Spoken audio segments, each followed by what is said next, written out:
que vous allez bien. Alors, dans cette vidéo, on va essayer de décrire rapidement l'incidence de genou de face. On va essayer de clarifier euh, quelques, quelque chose de très important pour bien vérifier et respecter les critères de réussite. Alors, en commençant d'abord par la position de patient, qu'il y en a bien évidemment deux possibilités de positionner le patient, soit debout en charge, soit sur la table en décubitus dorsal. On va voir comment et quand. Alors, lorsque le patient arrive à la salle, on lui demande est-ce que vous sentez juste des douleurs sans chute alors que tu n'as pas tombé. Alors, dans ce cas, on a besoin d'un d'une étude statique du genou dans lequel on veut analyser l'influence du poids sur le genou. C'est un bilan rhumatologique. Dans l'autre cas où le patient a déclaré qu'il a subi une chute, qu'il a tombé, soit AVP, alors c'est un patient traumatisé. Alors on cherche une suspicion de traumatisme. Alors dans ce cas, on demande au patient de monter sur la table parce qu'on n'a pas besoin d'étudier la statique, mais plutôt juste la morphologie de genou de patient et étudier la fracture elle-même. C'est ça.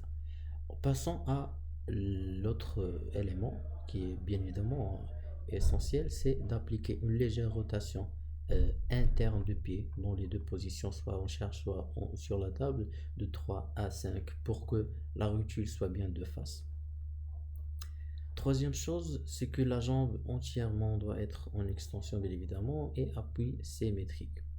Passons au centrage. Le centrage, le rayon directeur est horizontal en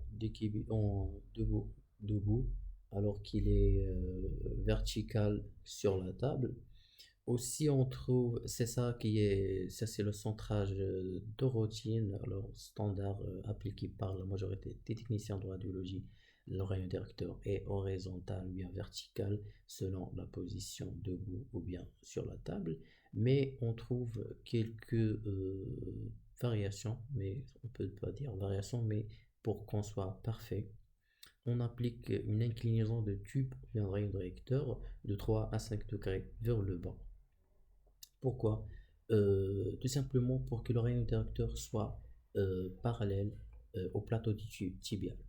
Parce que anatomiquement, le plateau tibial n'est pas horizontal, mais plutôt incliné d'avant en arrière.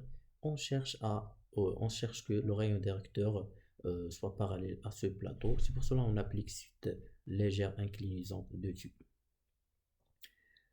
Concernant le centrage, il est centré sur l'apex de patella.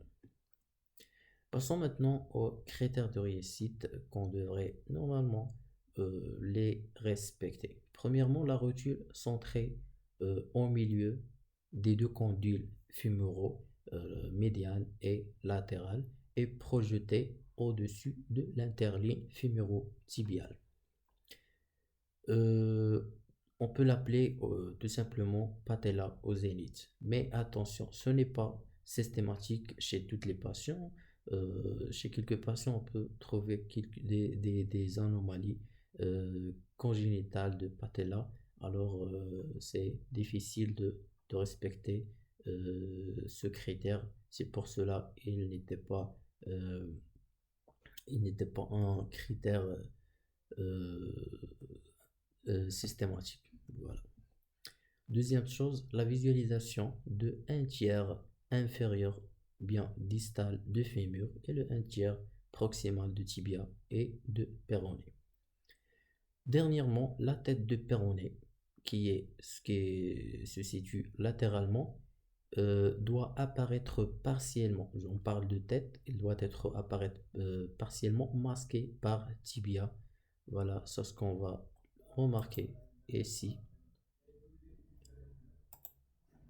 Voilà, le un tiers distal de fémur, le un tiers proximal de tibia péroné. Aussi la tête, une partie de la tête de fibula est superposé par le bord latéral de diaphyse tibiale. Et merci, j'espère que vous allez comprendre. Si vous avez des questions, n'hésitez pas et merci.